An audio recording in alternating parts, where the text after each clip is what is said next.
melepaskan sektor industri dari jebakan deindustrialisasi dini, bagian kedua. 3. Pengurangan biaya produksi. Mengurangi biaya produksi melalui insentif pajak, subsidi energi, dan penurunan biaya logistik. Hal ini akan membuat produk domestik lebih kompetitif di pasar internasional. Mengurangi biaya produksi adalah langkah strategis untuk meningkatkan daya saing industri dan mendorong pertumbuhan ekonomi. Berikut adalah cara-cara untuk mengurangi biaya produksi melalui insentif pajak, subsidi energi, dan penurunan biaya logistik. 1. Insentif pajak. Langkah-langkah. Pengurangan pajak penghasilan. Memberikan pengurangan atau pembebasan pajak penghasilan bagi perusahaan yang berinvestasi dalam sektor-sektor strategis atau melakukan penelitian dan pengembangan atau R&D. Kredit pajak untuk investasi. Menawarkan kredit pajak untuk perusahaan yang melakukan investasi dalam infrastruktur, teknologi, atau pelatihan tenaga kerja. Pajak hibah dan bantuan pemerintah. Memberikan insentif pajak bagi perusahaan yang menerima hibah atau bantuan dari pemerintah untuk proyek-proyek tertentu. Contoh, kredit pajak penelitian dan pengembangan. Memberikan kredit pajak bagi perusahaan yang menginvestasikan dana dalam R&D untuk meningkatkan inovasi dan produktivitas. 2. Subsidi energi. Subsidi listrik.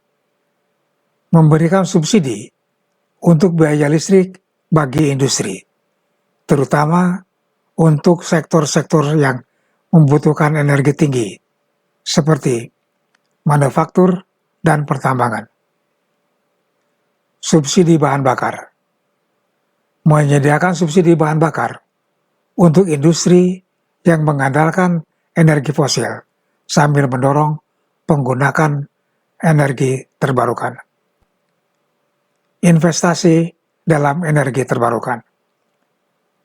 Memberikan insentif bagi perusahaan yang berinvestasi dalam teknologi energi terbarukan seperti tenaga surya, angin, atau biomasa.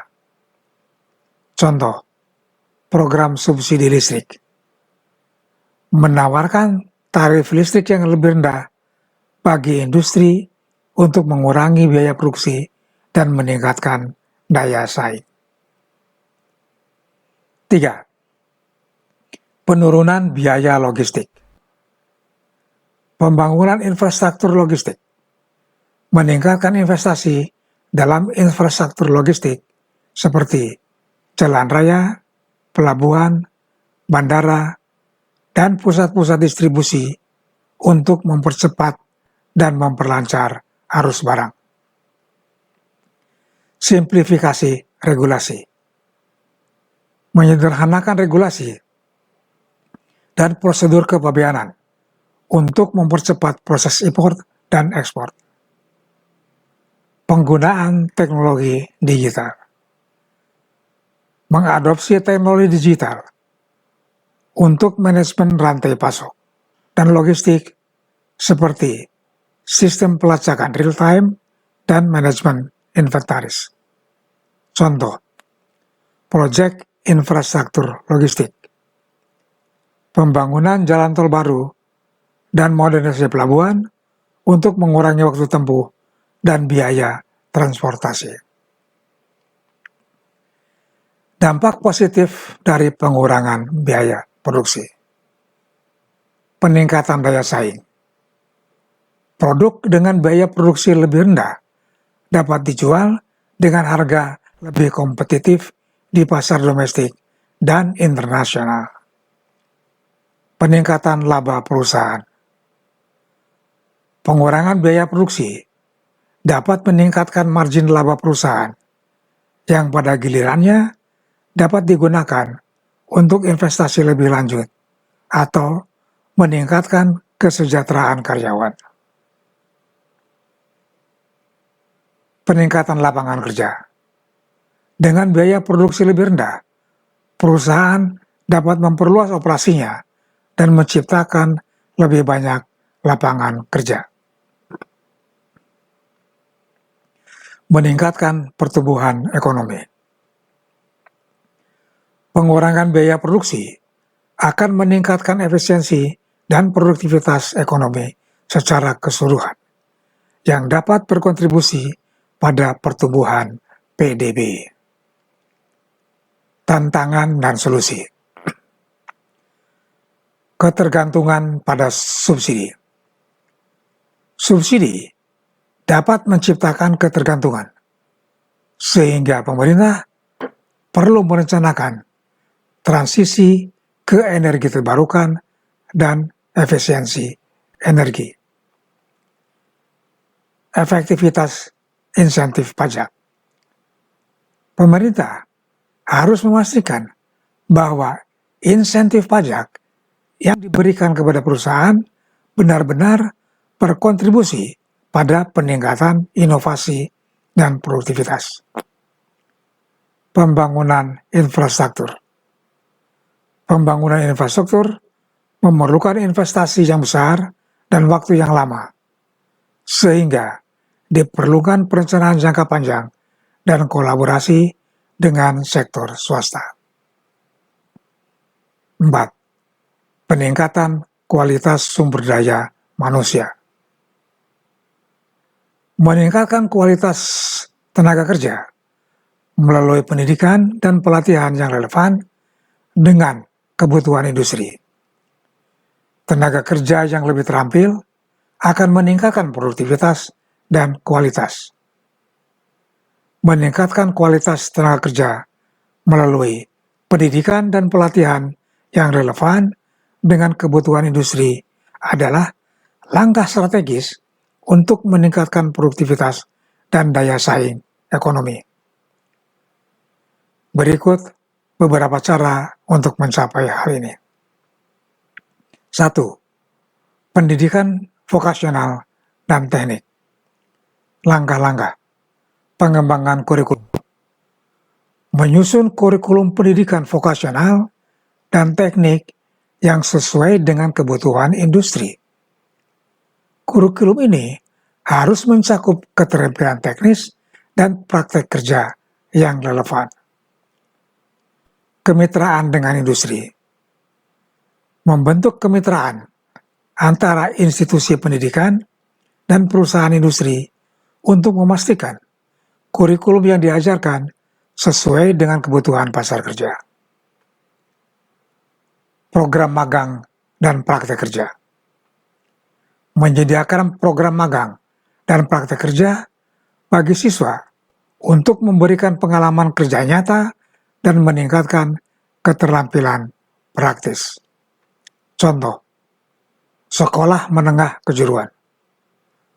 Program SMK yang berfokus pada pendidikan vokasional dan teknik menyediakan keterampilan yang relevan dengan kebutuhan industri seperti otomotif, teknologi informasi, dan perhotelan.